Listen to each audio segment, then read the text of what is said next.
Bonjour et bienvenue dans l'émission que l'on s'accorde pour une vie de plus en plus élégante. Aujourd'hui, nous parlerons de rencontrer les autres de manière élégante. Nous parlerons de ce qu'il est de bon ton de faire selon les lieux et les moments de la journée. Nous parlerons de la préparation mentale inhérente à une rencontre, mais aussi du choix de rentrer en relation avec quelqu'un ou pas. Encore une émission délicieuse.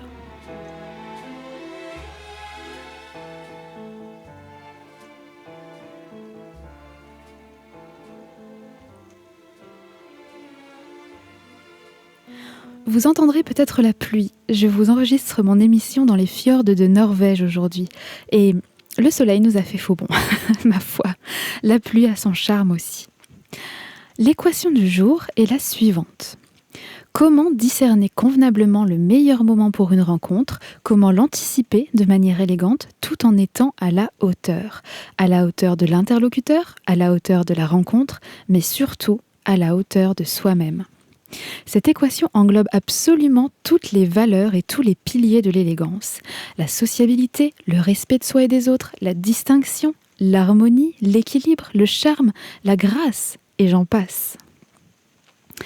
Les bonnes manières et la distinction nous dictent plusieurs repères pour adapter notre comportement selon les lieux et les moments de la journée. Ceux-ci nous permettent d'être à l'aise avec les autres et de les mettre à l'aise à leur tour. Des codes qui prônent l'harmonie sociale et l'équilibre des échanges. Tout y est ordonné et structuré, de sorte à ce que notre tâche soit facilitée. Une fois ces codes intégrés, nous n'avons plus besoin d'y penser. D'ailleurs, vous allez voir, la plupart d'entre eux sont déjà intégrés.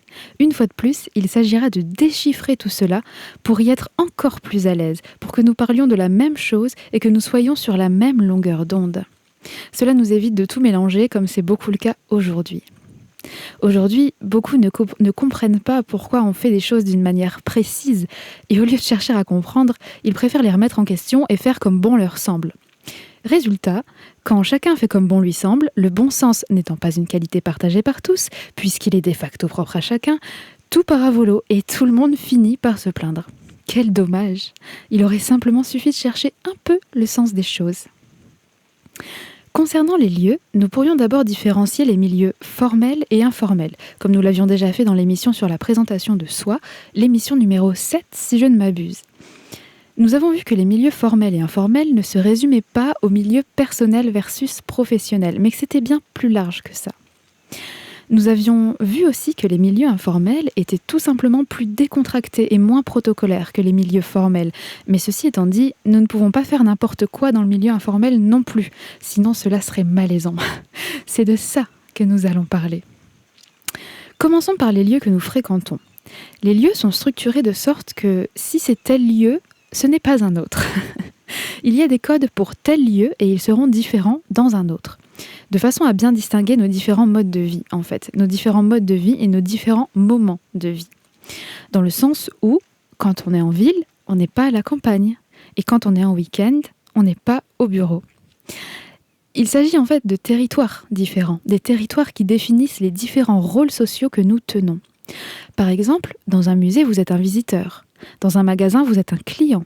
Chez le médecin, vous êtes un patient. Chez un ami, vous êtes un invité. À l'école, vous êtes élève ou professeur. Et ces différents rôles, en fonction des lieux, vous indiquent les droits et les devoirs que vous avez.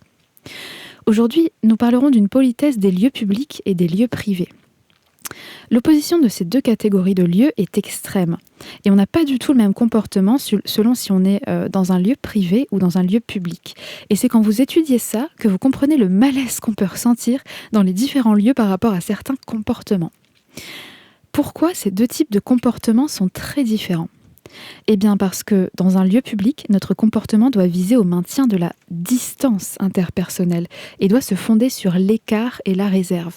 Tandis que dans un lieu privé, notre comportement tend à favoriser le rapprochement, le contact, la communication. Et si vous avez compris ça, vous avez tout compris. Nous comprenons alors que quand nous nous faisons aborder dans un espace public, il convient d'abréger l'échange au maximum. S'il nous demande un renseignement, si la personne nous demande un renseignement, il faut le donner simplement sans commentaire et poursuivre son chemin. Si la personne nous salue, répondre par un bref signe de tête, c'est très bien et on ne s'arrête pas. Vous voyez ? Un lieu public, c'est par exemple un parc, une bibliothèque, un musée, une administration, un théâtre, une église, les transports en commun, ou tout simplement dans la rue. Je reviens sur l'église. L'église, c'est un peu particulier parce que c'est un peu un lieu public, mais parfois c'est un lieu privé aussi, quand on se retrouve à l'église, par exemple. Mais vous m'avez compris, c'est le principal.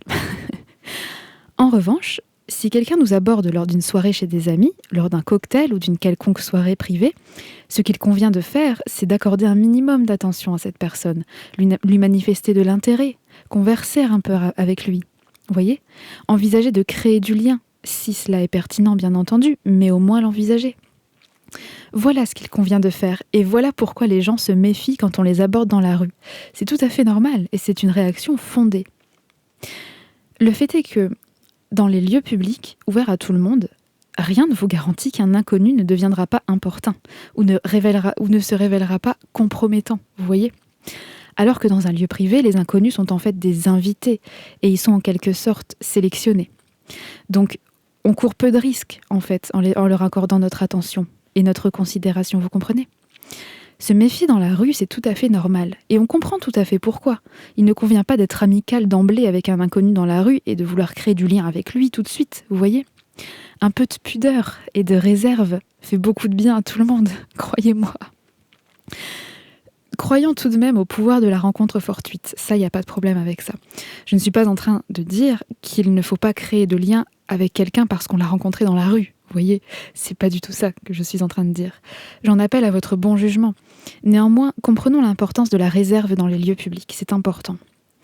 Et même en soirée d'ailleurs, ce n'est pas parce que l'inconnu en question est un invité et qu'il est donc sélectionné par quelqu'un de confiance, en l'occurrence notre hôte, qu'il faille être sans pudeur. La pudeur est nécessaire, mais elle se manifeste à des degrés différents selon que le lieu est privé ou public, vous voyez ? Comprendre les lieux, c'est bien, mais ce n'est pas tout. Le savoir-vivre nous éclaire aussi sur ce qu'il convient de faire selon les différents moments de la journée. Et oui, pour former un tout cohérent, harmonieux et aisé, notre comportement et nos activités devront s'adapter aux 3 moments distincts de la journée. Ces 3 moments distincts de la journée sont le matin, l'après-midi et le soir. Jusque-là, tout va bien. Nous héritons d'une lointaine tradition qui veut que le matin soit réservé à l'intimité, alors que la vie sociale ne commencerait seulement l'après-midi, et pour se terminer dans la nuit. Le matin, nous le réservons donc à notre foyer, à nos proches, à nous-mêmes. Il est préférable d'effectuer les visites plus tôt l'après-midi. Idéalement aussi, on n'envoie pas de message avant 9h le matin, ni au-delà de 18h pour le professionnel, 19h pour le personnel. On ne se vêtit pas de la même manière selon la journée ou le soir. On ne se maquille pas de la même manière non plus. Et on fait bien la différence entre des vêtements plus décontractés, plus sport, dans la journée, et des vêtements plus travaillés, moins simples pour le soir. Faire n'importe quoi serait de mettre par exemple des décolletés plongeants et des strass en pleine journée. C'est très vulgaire, c'est malaisant, vous voyez ? En tout cas, ça ne répond pas au code de pudeur et de retenue. Les déjeuners et dîners aussi sont à discerner convenablement. Un déjeuner est plus intime qu'un dîner. Inviter quelqu'un à dîner ou à déjeuner n'a pas la même charge symbolique. Également, un petit déjeuner d'affaires est plus décontracté qu'un déjeuner d'affaires, et qui est lui-même plus léger qu'un dîner d'affaires. Vous voyez ? Donc la façon d'inviter les autres ou de vous faire inviter a une symbolique. Ne nous voilons pas la face, aujourd'hui ces codes ne sont pas respectés partout et par tout le monde, mais ils subsistent tout de même. Voilà comment être à la hauteur des invitations qui vous sont faites et celles que vous lancez. Pour parfaire le tout, et pour revenir à notre pudeur et à notre distinction, pensez que tout acte social et harmonieux est basé sur la discrétion et sur la distance qui régule la convivialité. Vous savez, cet espace nécessaire, cet espace, ce territoire physique d'abord, mais temporel ensuite. Temporel dans le sens où, par exemple, on ne rend pas trop souvent visite à ses voisins. On ne submerge pas ses amis ou ses collaborateurs de messages. On n'est pas demandeur constamment, en fait. C'est ça le truc. Il n'y a rien de pire que quelqu'un qui est demandeur tout le temps. Vous pouvez me l'accorder. On dirait un enfant qui demande sa maman toutes les 5 minutes. C'est relou, vous voyez ? Donc, aussi, on respecte le principe de brièveté. Par respect pour tout le monde, c'est-à-dire qu'on ne prolonge pas une visite ou un rendez-vous. On ne s'attarde pas au téléphone. On ne s'empêtre pas dans de longues explications. Vous comprenez ? Tous ces codes varie en fonction du degré d'intimité que l'on a avec la personne, en fait. Au moins on est intime, au plus on respecte la distance et la brièveté. C'est ça les codes. Et comme il y a toujours une notion d'équilibre, l'autre versant de cet aspect, ce qui est de bon ton de faire tout de même, c'est de ne pas mettre de vue aux personnes qui vous envoient des messages. Et si vous voulez lire le message sans que la personne voit que vous avez vu, désactivez la fonction, s'il vous plaît. Ceci envoie un message symbolique de mettre des vues aux gens. Ne le faites pas. Soyez élégant. Aussi, normalement, on répond rapidement à un message. Personnellement, j'ai des lacunes là-dessus, mais j'y travaille. Et quand je dis répondre rapidement, c'est rapidement de façon pertinente. Vous n'êtes pas à la disposition des autres. Vous êtes disponible, mais pas à disposition. Quand on parle de répondre rapidement à un message, on parle en heures, pas en secondes. Pertinence, équilibre. Quand on vous invite, il faut répondre rapidement aussi. C'est valable aussi quand on vous écrit une lettre ou que vous recevez des vœux et autres faire-part, par exemple. Tout cela forme un ensemble harmonieux, cohérent, bienséant et agréable pour tout le monde.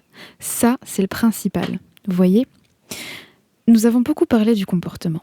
Mais quand on parle de comportement à adapter selon les circonstances, on parle de quoi ? On parle de salutation, de tenue vestimentaire, de maintien, de langage et des différentes manières de s'adresser à quelqu'un, et du degré de discrétion et de retenue. C'est ça le comportement finalement. Je vais répéter. Le comportement, c'est les salutations, la tenue vestimentaire, le maintien, le langage et les différentes manières de s'adresser à quelqu'un, et le degré de discrétion et de retenue. Nous en savons maintenant un peu plus sur les règles de bienséance et d'aisance concernant les rencontres. J'aimerais maintenant que nous comprenions les enjeux d'une rencontre. Dit comme ça paraît très sérieux, mais comprendre les mécanismes et les règles implicites qui régissent les rencontres permet d'être à l'aise et de mettre à l'aise l'autre, voyez, et aussi d'éviter les malentendus. Et ça, c'est délicieux. Ce dont je vais vous parler ici, et comme d'habitude, ce sont des mécanismes qui opèrent de façon naturelle. Vous n'avez pas à y penser, ça se fait de toute façon. Et l'idée ici n'est pas d'agir en fonction de ces règles, mais d'en être juste conscient. Agir selon ces règles peut s'avérer déstabilisant, en fait. Normalement, on n'a pas besoin de le savoir, ça, pour que tout se déroule bien. Mais pour certains, il est important de les comprendre pour être plus à l'aise, justement. Je fais partie de ces gens. Sinon, je ne vous en parlerai pas, mes bons amis. J'ai eu souvent peur de blesser et de ne pas faire les choses comme il le fallait. Et le seul moyen que j'ai trouvé de m'apaiser, c'est de comprendre comment les choses fonctionnent, comment elles se déroulent. Ça me met à l'aise. Ça augmente ça augmente les chances que les choses se passent bien. Et ça me permet aussi de voir quand les autres abusent ou pas, d'ailleurs. Ça, c'est le bénéfice collatéral. Et vous comprenez le message que j'essaie de vous faire passer. Alors, parlons d'une rencontre nouvelle, de quelqu'un que vous rencontrez pour la première fois. Une rencontre, c'est un échange. Mais un échange de quoi ? Un échange de valeurs, bien sûr. Et ce que vous apportez sur la table dépend de la table en question. Est-ce que c'est une table familiale, professionnelle, amicale, amoureuse ? Donc, ce que vous décidez de proposer comme valeur personnelle à l'autre va dépendre de l'ambition que vous avez pour cette relation. Vous allez mettre en avant les aspects de votre personnalité adaptés et pertinentes selon ce contexte. Il y a bien entendu toutes les preuves sociales extérieures, telles que les diplômes, les réalisations que vous avez faites, les projets que vous avez mis en place, les voyages que vous avez faits, etc., etc. Autant de moyens de connecter avec les gens, soit, mais nous ne parlons pas de ça aujourd'hui. Aujourd'hui, nous parlons de valeurs personnelles. La valeur personnelle, c'est par exemple votre personnalité, vos loisirs, vos traits de caractère, votre intelligence émotionnelle, vos compétences non techniques. Et en fait, vos compétences non techniques, c'est par exemple la responsabilité ou l'empathie, vous voyez ? Excusez-moi, je bégaye un petit peu, j'ai eu une journée un peu difficile et je suis un petit peu fatiguée. mais je suis tellement ravie de faire cette émission que je compte sur votre indulgence pour que l'on passe un bon moment. Voilà. Donc, je disais que qu'on parlait aujourd'hui de valeur personnelle. Donc, on parle de qui et de comment vous êtes, pas de ce que vous avez fait. Vous comprenez? Ce que vous avez fait rentre évidemment dans votre valeur personnelle globale, évidemment. Mais c'est ici en fait qu'il y a beaucoup de confusion. Ce que vous avez fait, vos réalisations, sont peut-être plus intéressantes dans un cadre professionnel. Dans un cadre de recrutement, j'entends. Parce que pour beaucoup de recruteurs, beaucoup trop malheureusement, ce qui importe d'abord, c'est ce que vous avez fait. C'est vos réalisations. Pour qui et avec qui vous avez déjà travaillé. Mais pour d'autres recruteurs, ceux qui ont tout compris, ces réalisations ne sont qu'une porte d'entrée à qui vous êtes. Ils ne vont pas s'intéresser à comment vous avez réalisé vos projets, mais à comment vous en parlez. Et ça, c'est important. Parce que la façon dont vous parlez de quelque chose est bien plus révélateur de ce dont que ce dont vous parlez. Vous voyez ? Les angles de vue que vous adoptez, la façon agressive ou au contraire douce dont vous parlez de telle ou telle chose va en dire beaucoup plus sur vous que si le projet que vous avez mené s'est avéré être un succès ou un échec. En fait, c'est ça qui est intéressant et important ici. Je vais vous donner un exemple probant. Il y a très longtemps, j'ai postulé pour une alternance dans une grande entreprise. J'ai été reçue en entretien par une chef de service et une RH. J'avais vraiment envie d'avoir cette alternance parce qu'il y avait de bonnes chances que ça aboutisse en CDI derrière, si je faisais bien le job. Et mon objectif, c'était clairement ça, puisque le domaine en soi de l'entreprise ne m'intéressait pas franchement. C'était ça mon objectif. Donc, je postulais en communication et je me disais à l'époque que je m'accommoderais bien de la partie technique de l'entreprise du moment que je pouvais exercer ce qui me plaisait, à savoir la communication. C'est pour cela que je postulais. Et je sais que j'avais peu de chance parce qu'il y avait beaucoup de candidats pour cette alternance. Mais bon, qui ne tente rien n'a rien, n'est-ce pas ? Donc, j'arrive, enthousiaste, vigilante, prête à donner le meilleur. L'entretien commence bien, et puis arrive le moment du secteur global de l'entreprise. Donc, de ces enjeux sociétaux, de ces enjeux sociaux et sociétaux, de la concurrence et surtout de la partie technique. Je ne sais pas si vous avez entendu le petit bruit de la soute là en dessous, mais oui, parce que je suis encore en camping-car, en Norvège, voilà. Alors, je reprends. Donc, arrivé le moment où on parle des enjeux sociaux et sociétaux, de la concurrence et de la partie technique. Donc, les enjeux, je ne savais pas trop, mais j'ai pu m'en sortir avec un peu de bon sens. Bon, j'ai pu m'en sortir. La concurrence n'était pas très difficile non plus, donc soit. Mais alors, la partie technique... Elles m'ont posé des questions sur la construction des engins, sur la manière dont c'était fait, sur les risques sur l'environnement, etc., etc. Et alors là, c'est devenu extrêmement problématique. Et à un moment, j'ai lâché. À un moment, j'ai dit vraiment désolée, vraiment excusez-moi, mais là, je n'en sais rien du tout. Je ne me suis jamais renseignée dessus et je n'ai pas les connaissances mécaniques pour répondre à vos questions. En revanche, je suis prête à apprendre. Et s'il s'avère que vous me choisissez, je suis prête à faire ce qu'il faut pour combler ces lacunes. Et là, la RH me répond « Bon, mademoiselle, je crois qu'on va s'arrêter là. C'est pas la peine de toute façon. Donc non, on va s'arrêter là. » Ah, génial. J'étais dégoûtée. Mais vraiment, vraiment. Donc, on se quitte sur cette note désastreuse. Voilà. Inutile de vous dire que tous mes espoirs se sont effondrés, mais je n'étais pas non plus anéantie dans le sens où je n'avais pas perdu confiance en moi. J'avais été honnête avec elle. J'étais très jeune et je ne pouvais pas tout savoir. J'avais d'abord été très très en colère. D'abord, j'étais très en colère contre moi de ne pas savoir.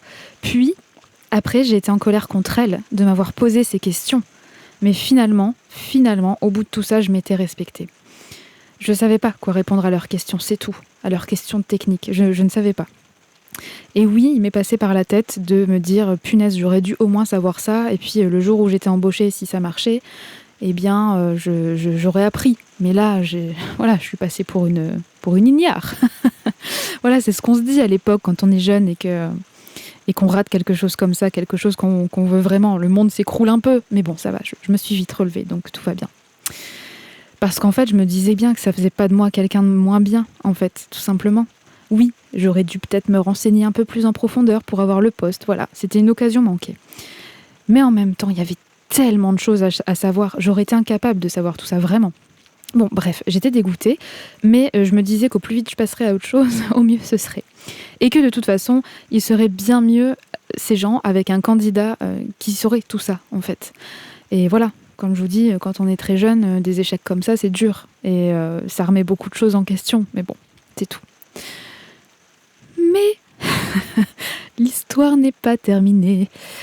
Le lendemain, je reçois un appel que je ne vois pas, et qui aboutit donc à un message vocal. Oui, bonjour, c'est la chef de service de l'entreprise Intel. Je vous appelle quant à notre entretien d'hier. Voilà, en fait, je veux travailler avec vous. De tous les candidats que l'on a reçus, vous avez été la plus courageuse. Vous avez envie de bien faire les choses et c'est avec vous que je souhaite travailler. Vous m'avez convaincue. Donc si vous êtes toujours d'accord, rappelez-moi et on établit ensemble le contrat. Reconductible l'année prochaine et évidemment peut-être au-delà.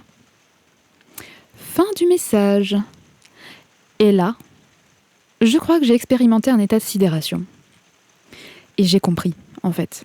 J'ai compris qu'en fait, ces deux femmes ne s'attendaient pas à avoir des réponses à leurs questions techniques. J'ai compris qu'elles attendaient de voir la façon dont les candidats allaient répondre. Parce qu'évidemment que nous, jeunes que nous étions, ne pouvions pas avoir les réponses. À moins d'être un gros geek. Mais sinon, franchement. Donc, cette stratégie avait pour but de nous déstabiliser et de nous tester. Et j'avais eu la bonne réaction en ne me laissant pas tomber et en prouvant ma bonne volonté. Ils m'avaient eu. Je m'étais faite avoir comme un bleu. Mais comme j'imagine tous les candidats, en fait. Ils avaient percé à jour une partie de ma personnalité. Et celle-ci correspondait bien heureusement à ce qu'ils recherchaient. C'était farouchement bien joué. Ça paraît basique et facile comme technique de recrutement dit comme ça, mais elles avaient vraiment bien amené les choses et je n'avais rien vu venir. Il se trouve que j'ai quitté cette entreprise au bout d'un an, mais ce n'était pas à cause du métier que je faisais, mais plutôt du mode de salariat qui ne me convenait pas du tout. Je n'étais pas faite pour leur système. J'avais l'âme un peu trop rebelle, apparemment. Mais soit, ce n'est pas le propos.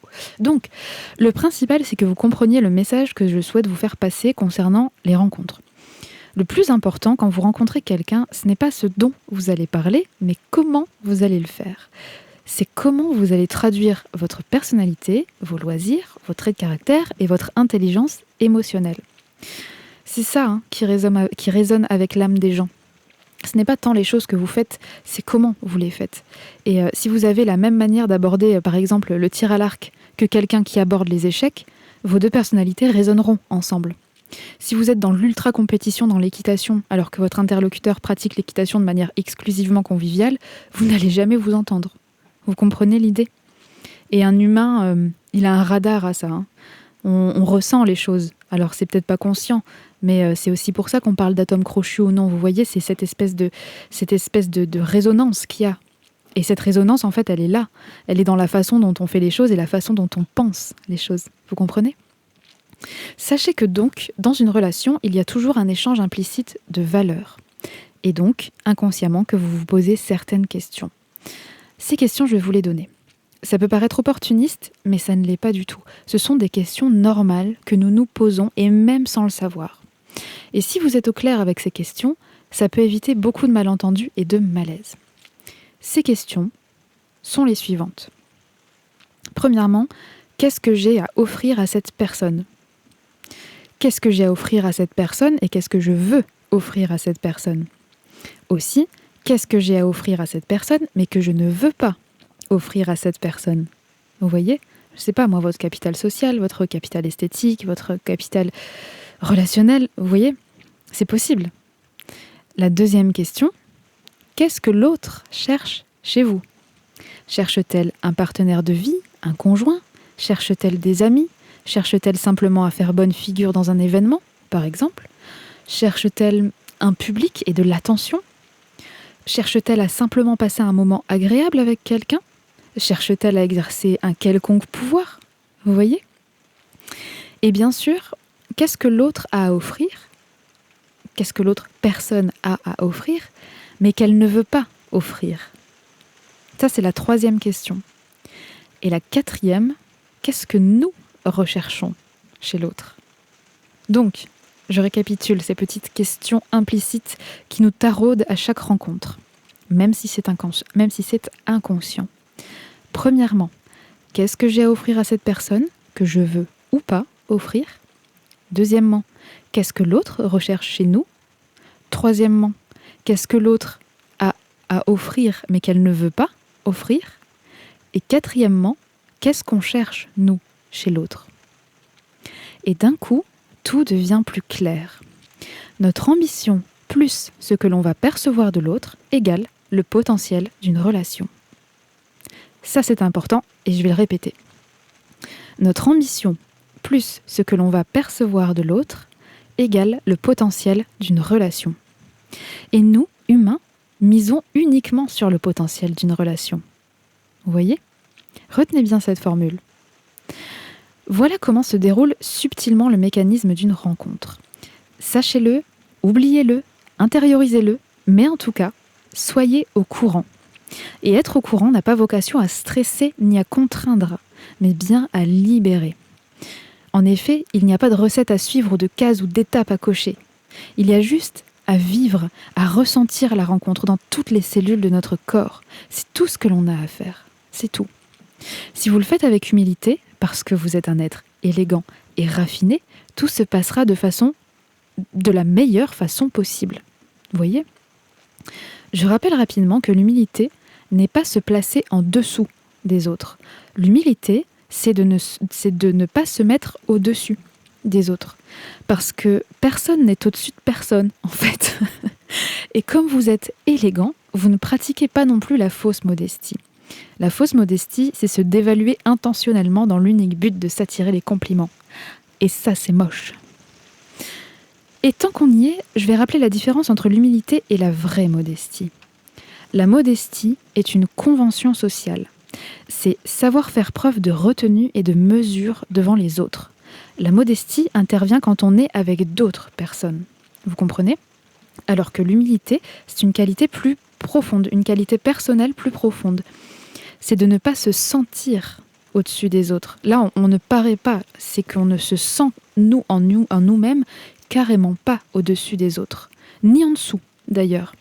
C'est de savoir ce que l'on vaut, c'est ressentir ce que l'on vaut, armé d'une intégrité personnelle exacte. On ne se dévalue pas gratuitement, on ne se surestime pas gratuitement. Vous comprenez ? Vous savez, j'étais au Danemark il y a encore quelques jours, et là-bas, ils ont une règle un peu officieuse qui dit que personne n'est mieux qu'un autre. C'est quelque chose de très intégré chez eux. Et vous voyez, ça ne prône pas le respect, ça l'incarne en fait. On ne dit pas « il faut être respectueux ». Ils le sont, tout simplement. Vous comprenez ? Parce que de le dire, déjà, de dire « il faut être ceci », ça veut aussi dire que du coup on ne l'est pas encore. Alors que c'est pas ce qu'on veut, il n'y a pas de « il faut être », non, on l'est, point. Vous comprenez ce que je veux dire ? Mais bon, le Danemark est un des pays les plus heureux du monde, soit dit en passant. Alors, je ne pense pas qu'il y ait une quelconque étude qui prouve que tout cela soit lié, mais moi je le dis, parce que je pense que ça doit quand même jouer. Quelqu'un qui a cet état d'esprit, c'est même pas quelqu'un, c'est je pense qu'un groupe qui a cet état d'esprit, ça peut que bien se passer en fait. je vois pas. Excusez-moi, je rigole beaucoup, c'est nerveux, je suis vraiment fatiguée. Cette journée a été éreintante. Oh, j'en peux plus. Bon. Donc, personne n'est mieux qu'un autre. C'est du même acabit, mais je suis en train de taper un fou rire toute seule. Ça n'a aucun sens. Oh mon Dieu. Donc, vraiment, pardonnez-moi. Le Danemark est un pays heureux. Personne n'est mieux qu'un autre. Reconcentre-toi. Voilà. Et donc, ceci est du même acabit que le fameux Memento Mori. En français, Memento Mori, ça veut dire « rappelle-toi que tu vas mourir ». Et c'est le rappelle-toi que tu vas mourir des fameux Romains, en fait. Dans l'Antiquité, si vous voulez, quand un général revenait victorieux d'un combat, il y avait toujours un esclave avec lui pour lui souffler de temps en temps à l'oreille « Memento Mori », pour ne pas qu'il prenne le melon, en fait. Vous voyez ? Ça me fait penser à tout ça, cette histoire d'humilité et de modestie. Bref, soyons humbles lors de nos rencontres. Nous avons tout à y gagner. Un homme humble, pour moi, est un homme heureux. Vraiment. Donc, Je vais donner une dernière petite astuce pour les plus timides d'entre nous et ensuite nous allons clore la partie sur les rencontres pour parler plus amplement des liens que nous pouvons tisser à la suite de celles-ci. Pour ceux qui savent qu'ils vont rencontrer des inconnus mais qui sont un peu dans le stress, voici quelques conseils. Avant tout, assurez-vous que vous abordez les situations inconnues avec un esprit ouvert et minimisez votre inquiétude en visualisant des résultats positifs de cette rencontre. Parce que quand vous faites ça, votre esprit va frayer un chemin vers un résultat semblable. Faites-lui confiance. Transformez aussi votre peur en curiosité. Soyez curieux de cette rencontre. C'est de cette perspective-ci que je vous suggère d'envisager cette rencontre. Soyez curieux de ce que ce mélange de vos deux personnalités, de vos deux ambitions vont faire. Soyez prêts à être agréablement surpris, vous voyez, à être surpris tout court d'ailleurs, c'est important. Transformez votre peur en confiance en vous, ça aussi c'est important. Je le rappelle, avoir confiance en soi, ce n'est pas être sûr que l'on va réussir à tout prix. Avoir confiance en soi, c'est croire en ses capacités à agir efficacement, quelle que soit la situation. C'est croire en ses capacités et non dans le résultat. Et c'est très différent. Donc transformez votre peur en confiance.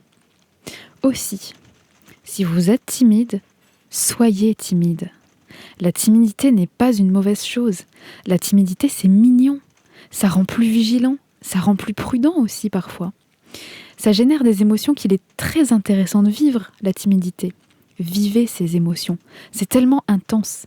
Ça peut être tellement agréable. C'est possible. Ne la laissez juste pas être paralysante. Elle doit vous accompagner, pas vous bloquer. De toute façon, elle fait partie de vous. Vous voyez ? Donc autant qu'elle vous accompagne. Soyez timide et allez-y. C'est pas soyez timide mais allez-y. C'est soyez timide et allez-y. Rencontrez des gens. Rencontrez des gens avec cette timidité. Elle est si belle. Elle prouve que vous avez de la considération pour les autres. Vous comprenez mon point de vue ? Et dernière chose, soyez non seulement curieux de l'alchimie que vous allez générer avec l'autre, mais soyez curieux de l'autre tout court. Vous le savez maintenant, nous en avons déjà parlé dans l'émission sur l'art de la conversation. L'aspect le plus important des conversations avec des étrangers est l'intérêt sincère qu'ils portent à leur propre vie. Vous voyez ? Donc ayez ce sens de l'autre. Intéressez-vous à lui, sincèrement. Et ceci m'amène tout naturellement à parler du lien que nous choisissons ou non de tisser avec quelqu'un que nous venons de rencontrer. Je ne vais pas en parler longuement parce que nous en avons déjà beaucoup parlé, de type de langage, de degré d'intimité, de profondeur de relation, etc. dans l'émission numéro 4 sur l'élégance verbale, mais je vais en rappeler quelques notions essentielles. Elles sont tout à fait pertinentes ici. Alors, premier point, une relation, donc une rencontre avec laquelle vous avez décidé de créer du lien, est une responsabilité. Une relation, ça prend du temps, ça s'entretient. Donc si vous faites le choix de construire une relation, vous en prenez la responsabilité. Ce que je dis ici, c'est de décider de créer une relation par choix. Ne vous laissez pas balloter et entraîner dans une relation au gré du vent ou selon l'humeur du capitaine, si vous voyez ce que je veux dire. Ça paraît bête, dit comme ça, mais je vous assure que parfois on entre en relation avant même de s'en rendre compte. L'autre commence à demander des choses de vous que vous acceptez, et finalement il finit par les exiger. Et là vous êtes coincé. Et à ce moment, soit vous mettez fin à la relation, soit vous jouez son jeu, mais vous vous trouvez dans une situation que vous n'avez pas désirée. Vous voyez ce que je veux dire ? C'est une pente glissante en fait. En plus, quand vous tombez sur quelqu'un d'un peu insistant ou ce genre de personnalité, ce qui est très fréquent, c'est pas forcément toxique, c'est juste un trait de personnalité. Et quand votre alchimie crée ce genre de choses, ça peut arriver. Mais juste soyez-en conscient, soyez prudent.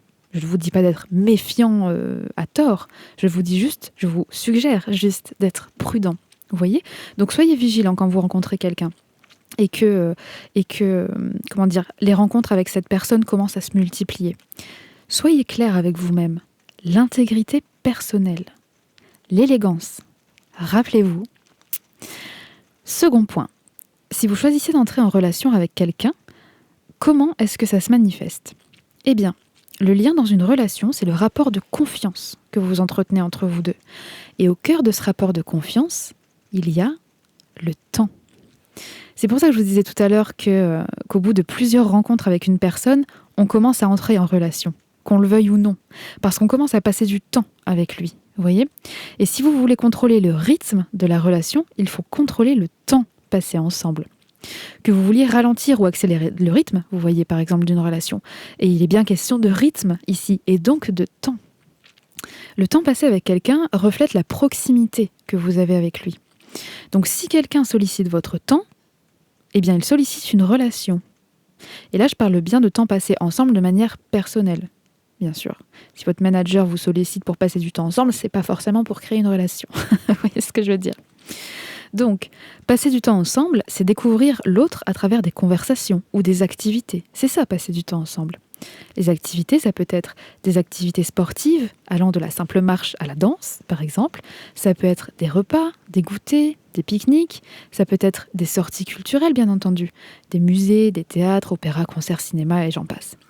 Et n'oubliez pas, si vous voulez faire une analyse pertinente de l'autre, pensez à la façon dont il se comporte et la façon dont il parle de ses activités que vous pratiquez ensemble, par exemple.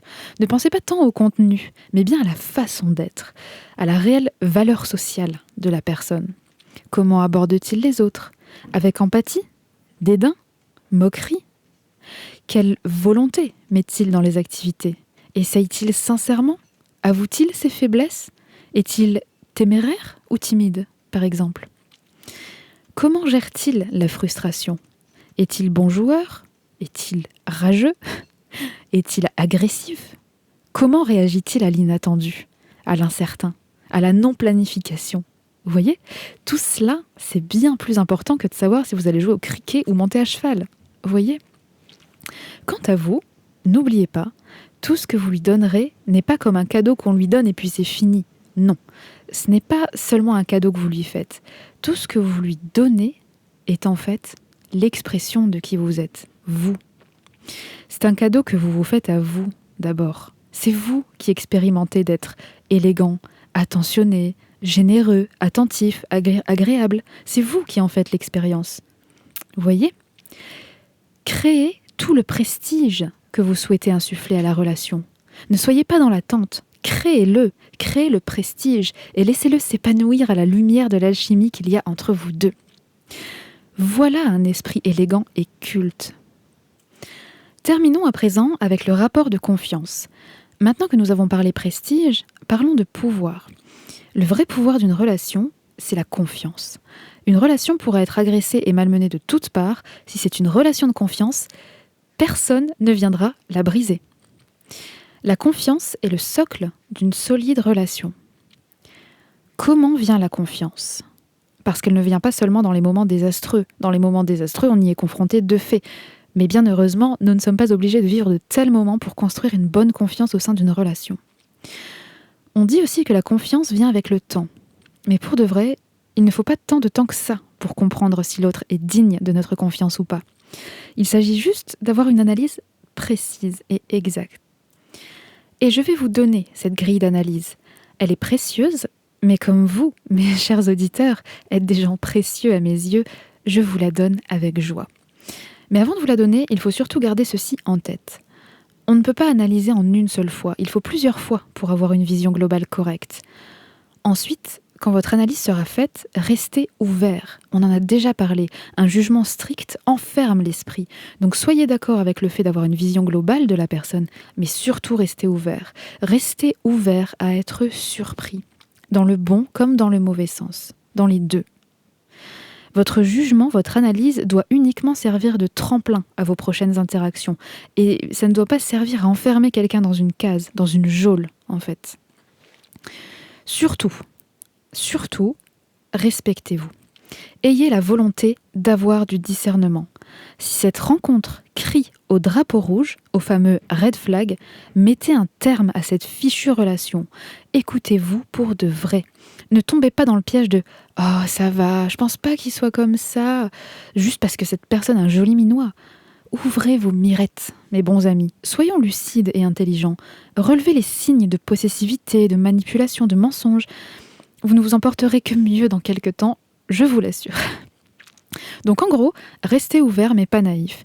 Accorder sa confiance à quelqu'un est précieux. Et avant d'être digne de cette personne, c'est elle qui doit être digne de vous. Et comprendre si elle est digne de vous n'est pas être dans l'attente qu'elle vous le démontre, qu'elle vous le prouve. C'est voir comment elle réagit à votre tentative d'insuffler du prestige à cette relation. Pas d'attente, mais du courage et de la bienveillance, de l'élégance, tout simplement. C'est la nuance subtile à comprendre pour hisser toutes vos relations au sommet. Alors, notre grille d'analyse. Il s'agit d'analyser ces 3 choses à travers les quelques premières rencontres que vous aurez entre vous, avec cette personne. Alors, premièrement, la façon qu'elle a de faire ce qu'elle dit, même les plus petites choses.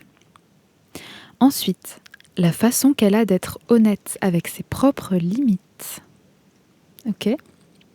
Et troisièmement, la façon qu'elle a d'offrir de la visibilité, de la transparence avec vous.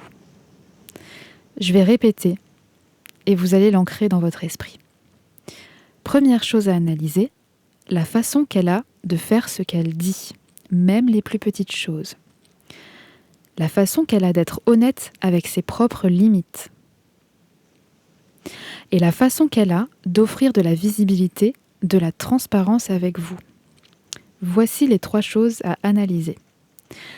Dans votre analyse, mes bons amis, je ne suis pas en train de vous dire que la personne doit faire ce qu'elle dit, doit être complètement honnête avec vous vis-à-vis de ses limites, ni d'être complètement transparent avec vous. Ah ah! Non, je ne dis pas ça. Et là, je challenge un peu votre intellect, n'est-ce pas? Ce que je dis, c'est d'analyser la façon qu'elle a de faire ces choses-là. Par exemple, la façon qu'elle a de faire ce qu'elle dit. Eh bien, il n'y a pas que 2 façons. Il n'y a pas faire ce qu'elle dit ou ne pas faire ce qu'elle dit. C'est là où on développe son bon jugement. La façon qu'elle a de faire ce qu'elle dit, c'est par exemple, est-ce qu'elle honore ses dires en le cachant aux autres, ou est-ce qu'elle honore ses dires, au contraire, de façon assumée? Et si elle le fait de façon assumée, est-ce qu'elle le revendique, ou au contraire, trouve-t-elle ça tout à fait normal et n'en fait pas tout un brownie au chocolat? Et si elle le revendique, c'est parce qu'elle attend la même chose de vous, ou pas? Vous voyez? Vous comprenez l'affinage, si je peux emprunter ce terme à nos bons fromages français, de l'analyse? Affinage pour ne pas dire raffinement, qui n'ont pas du tout la même signification, mais qui se prêtent magnifiquement au niveau d'analyse personnelle que vous êtes en train d'acquérir. Et c'est ainsi que nous allons conclure cette émission. Revenons sur notre équation du jour. Comment discerner convenablement le meilleur moment pour une rencontre? Comment l'anticiper de manière élégante tout en étant à la hauteur? À la hauteur de l'interlocuteur, à la hauteur de la rencontre, mais surtout à la hauteur de soi-même. Qu'en pensez-vous? Elle est résolue, complètement et indéniablement résolue. Nous avons vu les codes de bienséance et d'élégance quant aux rencontres, à savoir comment se comporter selon le moment de la journée, selon l'endroit où on se trouve, selon le rôle social que l'on a à ce moment-là. Nous avons vu de quoi se compose un comportement, l'échange de valeurs dans une relation et les preuves sociales. Nous avons vu les mécanismes qui opèrent quand on a de l'ambition pour une relation. Nous avons vu la création de liens et le choix d'entrer en relation ou non. Nous avons vu la confiance. Et enfin, nous avons vu comment analyser sainement l'autre. Rappelez-vous, vous découvrez des processus naturels qui existent déjà. Ne vous prenez pas le chou. En avoir conscience, c'est déjà très bien. Votre esprit fera le reste, croyez-moi. Pas de suranalyse sur l'analyse, de méta-analyse sur l'analyse, vous voyez? Non. Vous savez que ça existe, vous savez où vous renseigner si besoin. Mais vivez avant tout. C'est ça qu'on recherche. La vie. Merci beaucoup pour votre attention et je vous retrouve la semaine prochaine pour une nouvelle émission. À bientôt.